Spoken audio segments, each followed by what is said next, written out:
Welcome student. Today we discuss the some important formulas which are related with the hyperbolas. जसं आपण इलिप्सच्या पाहिले होते अगदी तसेच हायपरबोलाचे देखील पाहिजे आहेत. The standard equation of hyperbola x² upon a² minus y² upon b² is equal to 1. जवळपास इलिप्स आणि हायपरबोलाचे बरेचसे पॉईंट सेमच आहेत, म्हणजे काही बऱ्यापैकी साम्य या ठिकाणी दिसून येईल. आता इलिप्समध्ये मात्र सेमच होतं, फक्त a² A be greater than बी आणि बी ग्रेटर दॅन हे दोघांमधला फरक होता. तसं इथं मात्र कसं आहे, इथं मायनस चिन्ह आहे बघा. व्हेरिएबल कोणाला मायनस चिन्ह आहे, इथं वायला मायनस चिन्ह आहे, तर इथं एक्सला मायनस चिन्ह आहे. तर अशा प्रकारचा आपला हायपरबोला त्या ठिकाणी मिळत असतो. हा म्हणजे हा आपण त्याला ट्रान्सव्हर्सल हायपरबोला म्हणायचं आणि याला आपण कॉन्जुगेट हायपरबोला असं म्हणणार आहोत. ओके, हे त्याच्या डायग्राम आपण मी या ठिकाणी मुद्दा म्हणून काढलेल्या आहेत. एक ट्रान्सव्हर्सल आहे म्हणजे ज्याला आपण हॉरिझॉन्टल म्हणू आणि हा व्हर्टिकल आहे त्याला आपण काय म्हणायचं, कॉन्जुगेट हायपरबोला असं म्हणणार आहे. ठीक आहे. आता सेंटर ऑफ हायपरबोला, याचाही सेंटर काय, ओ हॅव्हिंग कोऑर्डिनेट 0 0. ठीक आहे. याचाही सेंटर देखील आपल्याला काय म्हणता येईल, O having coordinate 0 0. These are the centre coordinate. आता ऍक्सिस ऑफ सिमेट्री, कोणत्या अक्षामुळे सिमेट्री झाला आहे, इथे एक्स ऍक्सिस म्हणावं लागेल.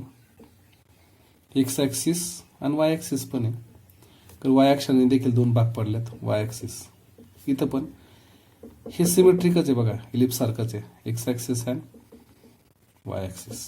व्हर्टासिस काय आहे त्याचे, इथं आपण ए आणि ई डॅश म्हणलेलं आहे, इथं आपण बी आणि खाली काय म्हणलं, बी डॅश म्हणलेलं आहे. म्हणजे इथे कोऑर्डिनेट कोणते आले, A having coordinate a0, A dash having coordinate minus a0, B having coordinate 0b आणि B dash having coordinate 0 minus B. Okay, these are vertices. याच्यात पण अजून दोन व्हर्टासेस आपल्याला सांगता येतील.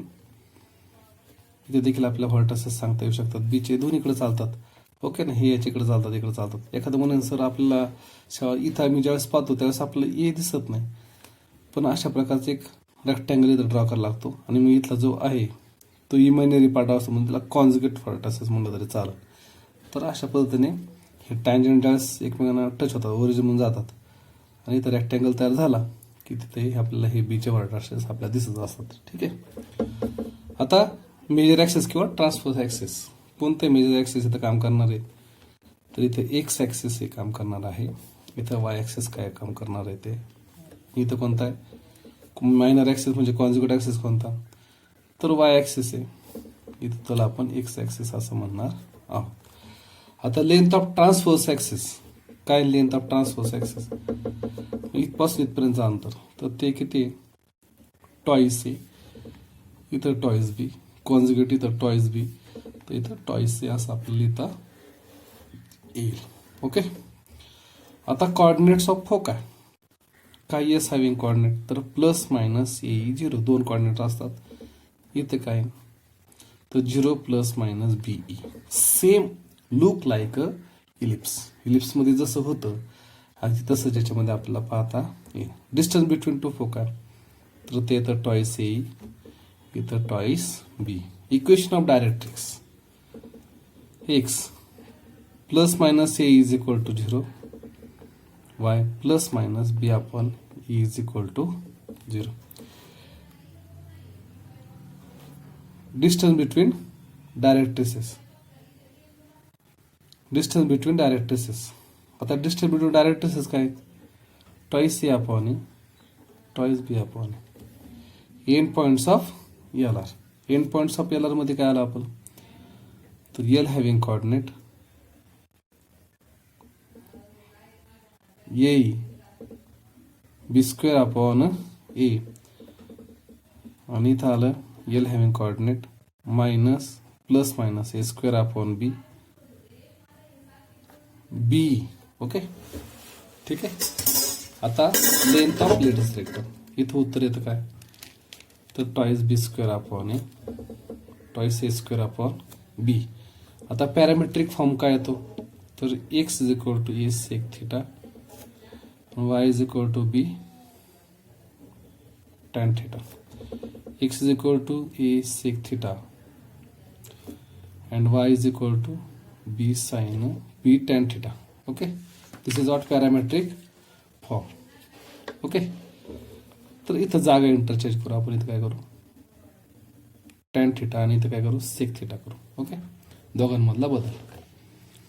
आता equation of tangent at a vertex. आता इक्वेशन ऑफ टँजेंट आपल्याला सांगायचं आहे.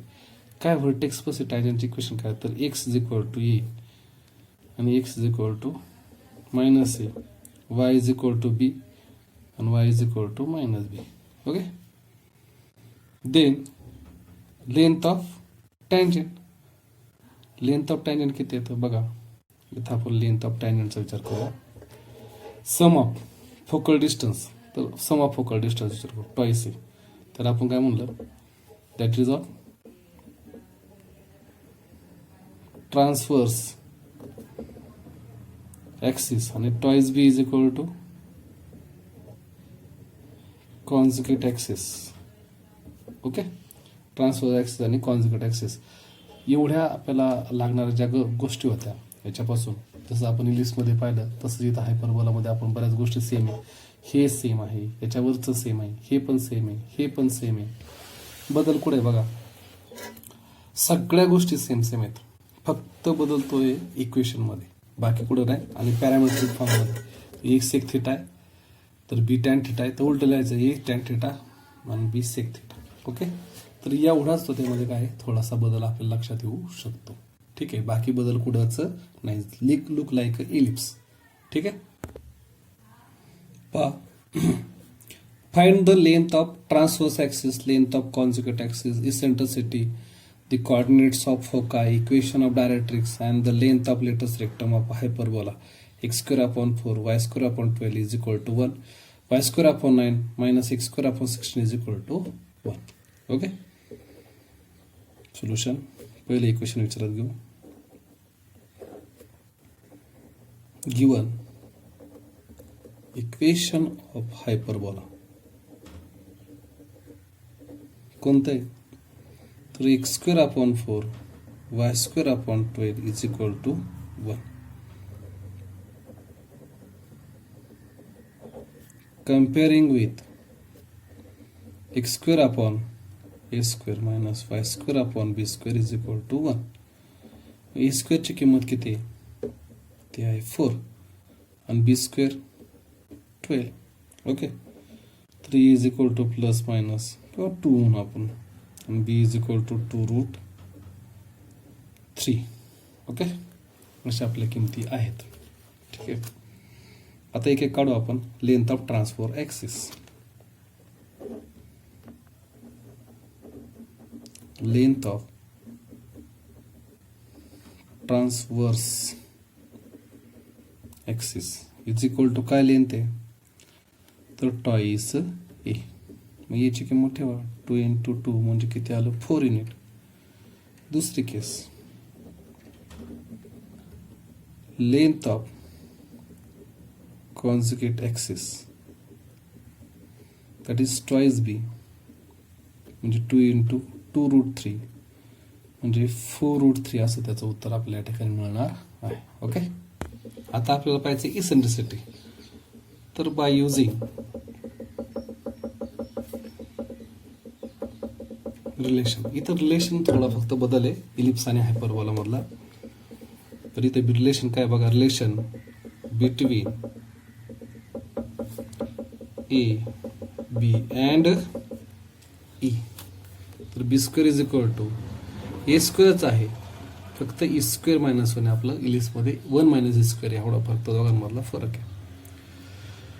मग आता काय होईल बघा, इथं B square A square E square minus A square याला इकडे पाठवा, तर आपला E square is equal to B square plus A square upon A square. तर ई इज इक्वल टू काय म्हणून आपल्याला, तर under root B square plus A square upon A square. हे आपण असं लिहू शकतो, B square plus A square upon A. Okay, जो ट्रान्सफर ॲक्सिस त्याला खाली घ्यायचा. ठीक आहे, आता ठेवा किमती, ची किंमत आपल्याला मिळेल. तर ती प्लस मायनस घ्यायला काही हरकत नाही, पण प्लसच असते कारण की विच इज ग्रेटर दॅन काय म्हणलेलं आहे, 0 म्हणलेलं आहे. Okay, is greater than 0 less than 1 नाही, which is also greater than direct 1च आहे, 0 नाही पेक्षा 1च म्हणून आपण त्याला. तर आता काय म्हणता येईल बघा, इथं बीची किंमत ठेवा. काय बीची किंमत, तर बीची किंमत आपल्या इथे ठिकाणी दिलेली ती 12 प्लस 4 डिवाइड बाय 2. उत्तर काय 16/2 म्हणजे 4/2 म्हणजे आन्सर काय आलं, फक्त 2 आलं. येते लक्षात. ओके, आता काय करायचं आपल्याला ते मिळाल्यानंतर चौथा मुद्दा कोणता आहे, कोऑर्डिनेट्स ऑफ. हो काय, S having coordinate plus minus a is 0. That is what, S having coordinate plus minus a. A ची किंमत किती आहे 2, E ची किंमत पण 2 आहे, which is greater than 1. म्हणजे E ची किंमत काय म्हणून आपल्याला बघा, प्लस मायनस 4 0. ओके, आता 5वं सांगायचं आपल्याला, दी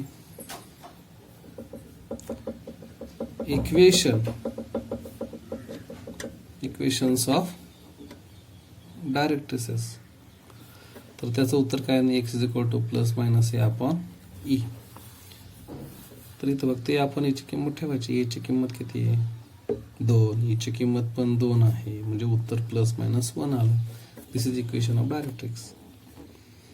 त्यानंतर आपल्याला पाहिजे length of latus rectum, length of LR. काय सूत्र, तर ट्वाइस b² अपॉन e. हे सूत्र लक्षात आले पाहिजे फक्त आपल्या. मग 2 इंटू बी ची किंमत आहे, बी ची किंमत डायरेक्ट 12 लिहायची b² अपॉन ए म्हणजे 2 आहे, हा 2 गेट कॅन्सल, तर उत्तर किती आलं 12. तर अशा पद्धतीने आपल्या पहिल्या एक्झाम्पलचं. आता याच्यामध्ये आपण ऍड कोणकोणतं करू शकतो बघा, इलिप्स सारखं, distance between,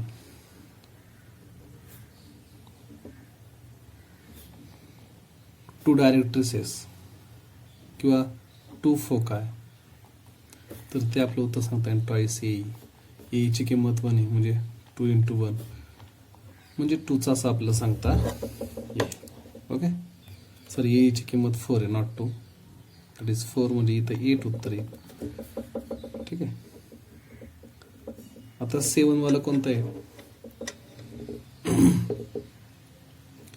equation of directrix तर आपण पाहिलेलं आहे, distance between two directrices. Okay, तर त्याचं उत्तर ट्वाइस ए अपॉन ई असं येईल.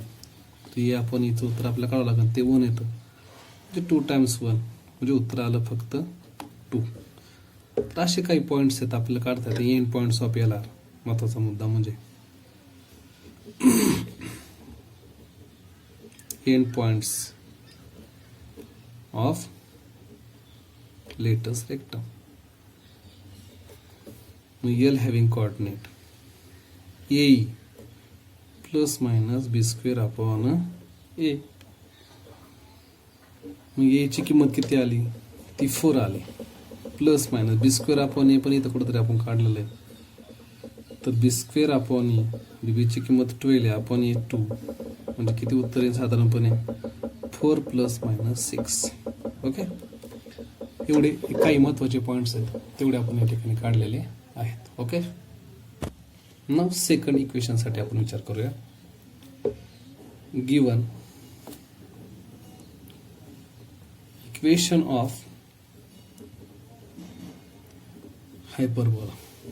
काय सांगतात इक्वेशन ऑफ हायपरबोला, तर आपल्याला दिले y² अपॉन 9 x² अपॉन 16 इज इक्वल टू 1.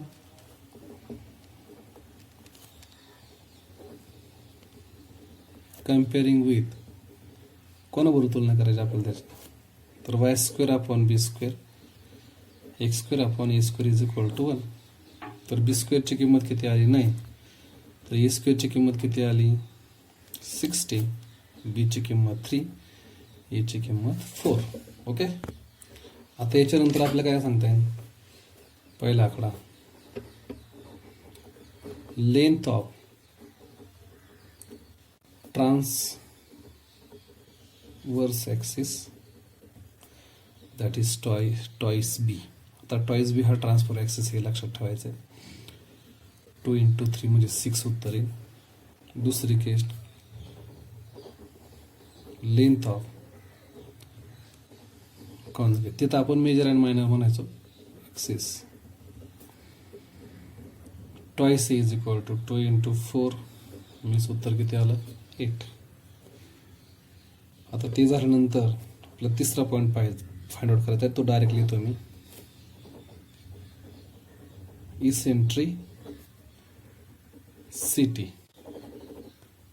इसेंट्रिसिटी. तर ई इज इक्वल टू काय उत्तर येईल आता मेजर ॲक्सिस कोण आहे, ट्रान्सफर ॲक्सिस बी, मग ए स्क्वेअर प्लस बी स्क्वेअर अपॉन बी असं उत्तर त्याचं येतं.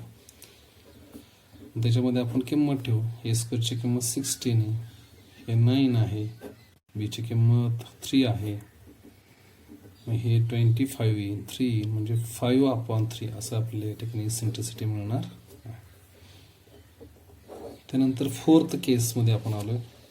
चौथी केस काय, coordinates of foci. S having coordinate. आता मात्र काय 0 प्लस मायनस बी.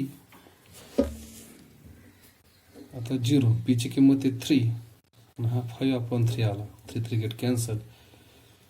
इथं प्लस मायनस लिहायचं आहे म्हणजे उत्तर येईल 0 plus minus 5. Okay, this is coordinate of. पाचवं आपल्याला पाहायचं आहे. फिफ्थ आपण पाहतोय. The equation of directrices y is equal to plus minus B upon E. y is equal to बीची किंमत किती 3, इथं 5/3 म्हणजे उत्तर किती आलं प्लस मायनस 9/5. ओके, सहावं आपल्याला पाहिजे length of latus rectum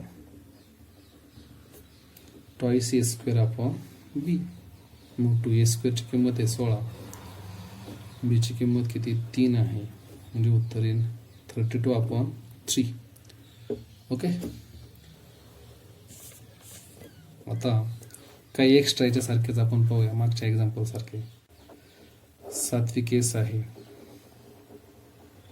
distance between two directrices twice B upon E.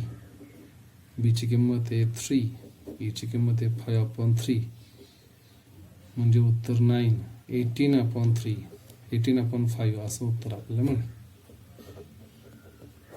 Seventh, distance between two directrices twice, two directrices झालं नाही का. डिस्टन्स बिटवीन टू फोकाय म्हणू आपण. तर काय तर ट्वाइस ए 2, एची नाही सॉरी बी आहे. बीची किंमत आपल्या इथं घेतली आपण ट्वाइस बीची किंमत 5 येते. उत्तर आलं 10. ओके, आणि end points of L R पाहू.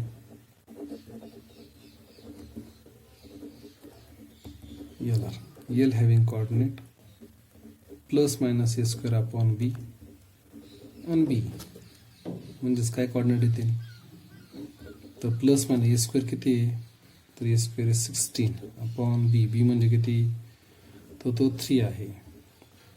बी ची किंमत किती आली आपली ती आली 5. These are end points of L R. Okay, आता पहा काय दिलं आपल्याला तर सोल्युशन आपण घेऊ. Find the equation of hyperbola with a centre at origin. Okay, transverse ॲक्सिसची लेंथ दिलेली आणि one of the foci is दिलेलं आहे म्हणजे तो पण एक साक्षावरती मी इथे म्हणायचं. गिवन दॅट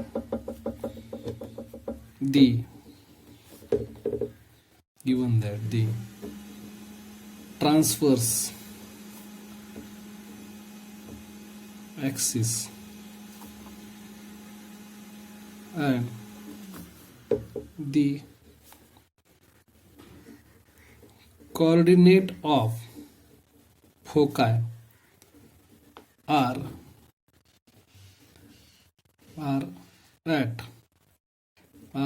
on x-axis, आणि म्हणून the required equation of hyperbola is काय मग तर x square upon a square minus y square upon b square is equal to 1. Okay, हे झालं required equation. For this length of transverse axis is equal to twice a, that is what 2 into a. याची किंमत आता येईल आपल्याला, sorry याची किंमत आपल्याला दिली वाट, that is to be given 12. मग आता twice A is equal to 12 आपल्याला गिवन दिलं, इथं गिवन म्हणूया. मग ए ची किंमत किती आली तर ती आली 6. आता ए ची किंमत आपल्याला दिली. Also the one of the coordinate of foci, yes, having coordinate a 0, that is to be given 3 root 5 0. मग a ची किंमत दिली 3 root 5. a ची किंमत आपल्या जवळ आहे, a ची किंमत आहे by using relation,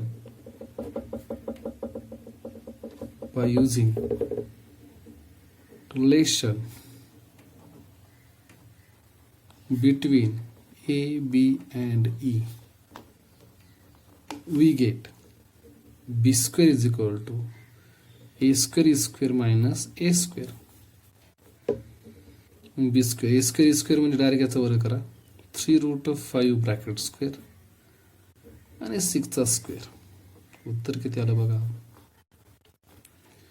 9 into 5 minus 36, म्हणजे उत्तर 45 minus 36 आलेलं आहे. उत्तर आलं 9. बी स्क्वेअरची किंमत किती आली 9. ओके, म्हणजे त्या ठिकाणी आपल्याला बी स्क्वेअर 9 मिळाला. हेन्स आता ए ची किंमत मिळाली, बी ची मिळाली, आपण सहजरित्या इक्वेशन काढू शकतो. Hence the required equation of the ellipse is x square upon 6 square minus b square upon direct sorry y square upon 6 किंमत मिळाली आपलं 1. That is what x square upon 36 minus y square upon 9 is equal to 1. म्हणजे अशा पद्धतीने आपण standard equation सहजरित्या find out करू शकतो. ओके.